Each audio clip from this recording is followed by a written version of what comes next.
John Wick Chapters 1, 2, and 3 ranked from best to worst and why coming up.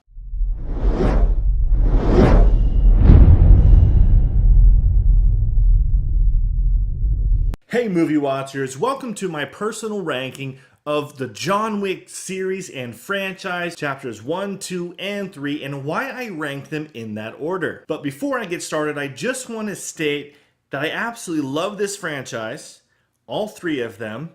Can't wait for chapter 4 even. But this is a comparative criticism, so I do have to kind of talk badly about some of them. So jumping right into it, coming in at the number 3 spot is John Wick Chapter 2. John Wick Chapter 2 comes in at the bottom for a couple reasons. So I just watched all of the movies in lieu of Chapter 3 coming out, and the first thing that I noticed in Chapter 2 that wasn't as good as Chapter 1 or 3 was the choreography, actually. And I'm not sure if I should blame this on the actors or the choreographers or even the directors, but there is actually quite a lot of it. A lot of the fights in Chapter 2 just looked really choreographed and they just looked rehearsed.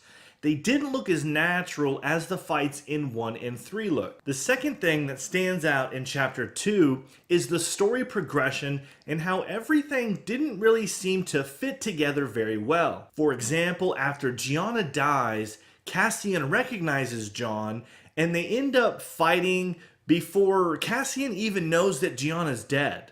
Cassian doesn't know anything yet. So him kind of putting everything together well enough to start a gunfight with John Wick seems like a stretch to me. I mean, you'd think that you'd make for absolute certain that you had a really good reason to shoot at John Wick before you started shooting at him. You'd think, but not Cassian. Cassian knows. Another thing, some of the gunplay in Chapter 2 is really just kind of way over the top in my opinion. So John will kill a few people and then reload his guns. And then he does some like fancy gunplay to like see if there are rounds in the chambers. And there's just no reason to do it this way. It's kind of silly and I don't think anyone would do that in real life. It just tries way too hard to look cool, I think. Also, when he's in the catacombs, he didn't seem to place his weapons very strategically like the movie leads you to believe he does. He is trying to make it through to the other side, and then Ares and her team show up.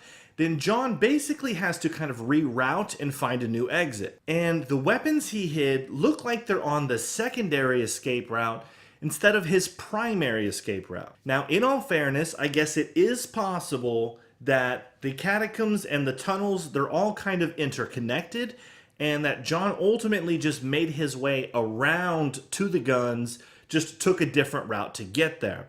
But unfortunately, there isn't really much evidence of this, so it just kind of seems like he's trying to go one way, he gets stopped, he has to go another way, and his guns happen to be on the secondary route instead of the primary route, which of course works out perfectly. I also thought it was funny, he seemed to run out of ammo at the exact right time for him to pick up the next gun that he was hiding. Okay, stop freaking out.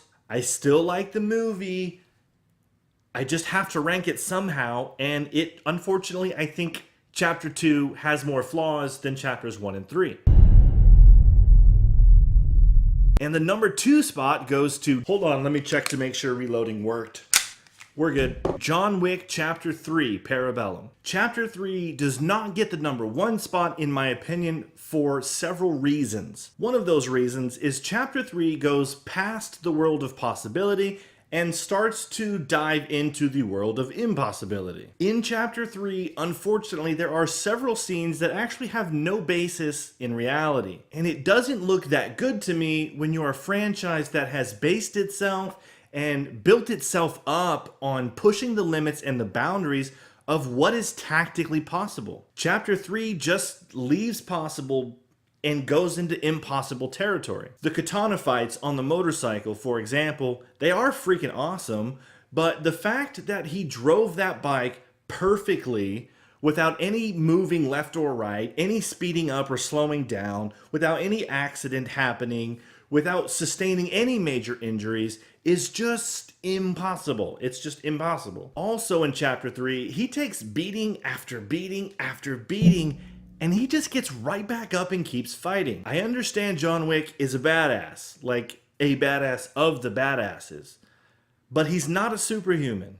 In reality, he would have so many broken bones, dislocated joints, torn ligaments, swollen muscles, all kinds of bruises. He'd probably even have like organ failure at this point. He's been hit so many times, his organs would probably be failing. And then at the end of Chapter 3, he jumps off a rooftop, which to be honest, looks like it's 4 or 5 stories high. And he still survives it. This is actually high enough to kill people, at least paralyze them. Now, Chapter 3 does not get the number 3 spot for 2 main reasons. The story is way more expansive, it's way more developed, characters have way more interesting story arcs, and overall, it's just way more interesting than 1 and 2. The fight scenes and the choreography, they're just insane. They're bordering on legendary. And definitely the cinematography and the visual effects, they're definitely the best in the franchise so far. This movie is actually really, really fun to watch. So coming in at the number 1 spot is John Wick Chapter 1. Yes, I know it's not called Chapter 1, but you know what I mean. The original John Wick that started everything is a freaking masterpiece of a movie. In Chapter 1, we get to know John, we get to know what motivates him, and you feel his devastation and his anger when they kill his dog that is his now dead wife got him so that he didn't have to grieve all alone. That hurts.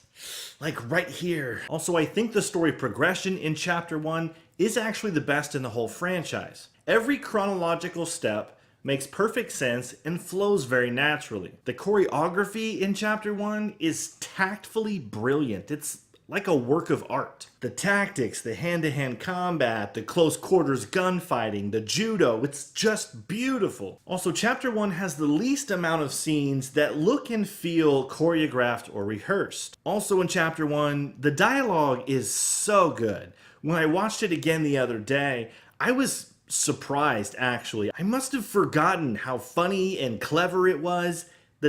It's great. The dialogue is just great. But perhaps the best thing about John Wick is that it pushes the limits of what is tactfully possible without crossing over into the absurdly impossible, like jumping off a 4-story roof. They weren't trying to up the ante like they were trying to do in Chapters 2 and 3. It was simple, it was thought out better, it was executed much better, and it wasn't trying to pass impossible things off as possible. It wasn't over the top, trying to be the coolest it could possibly be. And one of the things that really stuck out actually in Chapter 1 verses 2 and 3 was how almost every shot he fired had a tactical purpose. His gunfighting in Chapter 1 is notorious for 2 to the chest, 1 to the head, then on to the next bad guy. Shooting people in the legs is only advantageous when their torso isn't exposed. But multiple times in Chapters 2 and 3, especially 3, he is shooting people in the legs, even though he could shoot them in the torso if he wanted to, but he just shoots them in the legs and then shoots them in the torso or the head afterwards, which doesn't really make any sense to me. In summary, John Wick takes the number 1 spot because I think it's both written, directed, and performed the best out of these 3. John Wick Chapter 3 takes the number 2 spot because there are just so many layers, and it's just John Wick unstoppable at this point, but it is lacking in some execution and realism compared to Chapter 1. John Wick Chapter 2 takes the number 3 spot. Although it is good, it lacks in natural story progression and choreography, and it just tries too hard to be cool, instead of just being cool. So that's my ranking for the John Wick franchise. I love these movies. I am so excited to see John and Winston and Charon and the King team up and take on the high table in John Wick Chapter 4. Movie watcher question. How would you rank this franchise so far? Let me know in the comment section down below. Thank you for watching. If you like this video, like, subscribe, and share for me. I've got more reviews and discussions coming your way, so check back soon for those, and I'll see you on the next one.